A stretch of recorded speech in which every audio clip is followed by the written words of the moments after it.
Today I want to talk about Saint Rose Philippine Duchesne. She was French. She lived from 1769 to 1852. She was born into a wealthy family. At 8 years old, she wanted to evangelize in the Americas after she heard the Jesuits talking about evangelizing. I bet the Jesuits didn't mention all the parts about having their hands cut off and being burned to death and martyred, because there were a lot of martyrs, Jesuit martyrs from the Indians.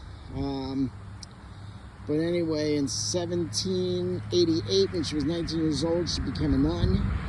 This was during the reign of terror of the French Revolution, when it was illegal to even be a priest or a Catholic, I think.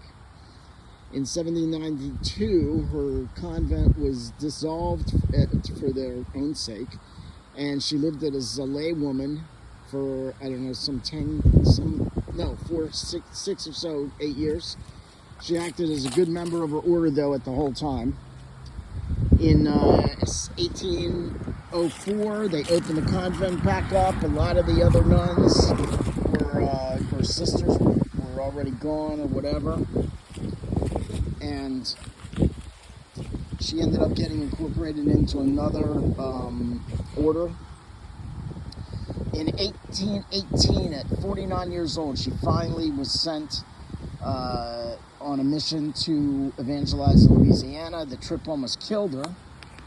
The trip itself almost killed her, and she caught multiple diseases on the way. She opened schools, she opened orphanages. She couldn't speak English well, so she had a real problem there, and she couldn't speak Indian well. The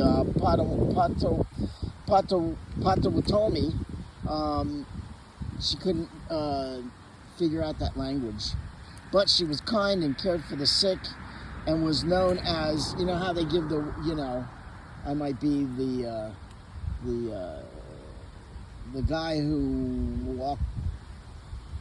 man who walks dog. Okay, that's what you get from the movies. Calm down. That was probably I guess that was racist too, probably. Anyway, no, it's not, because this is what it says. They, in quotes, called her woman who prays always. So, I mean, it's how they described you is what you did, which is reasonable. Instead of describing you as white woman or Indian or whatever, they describe you for what you are, what you do.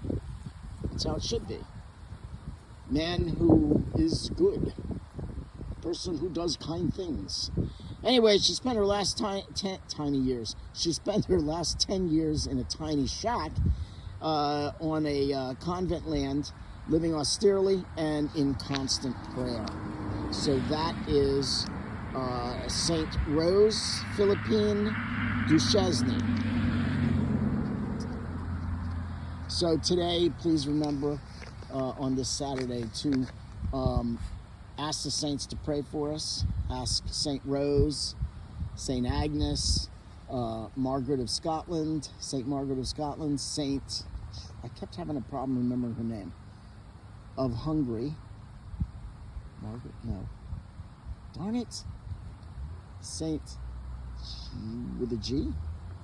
Anyway, ask the lady saints to pray for us. I've been featuring a few of them this week. And ask them to pray for us, particularly to the women, to make the right decision when it comes to voting against abortion.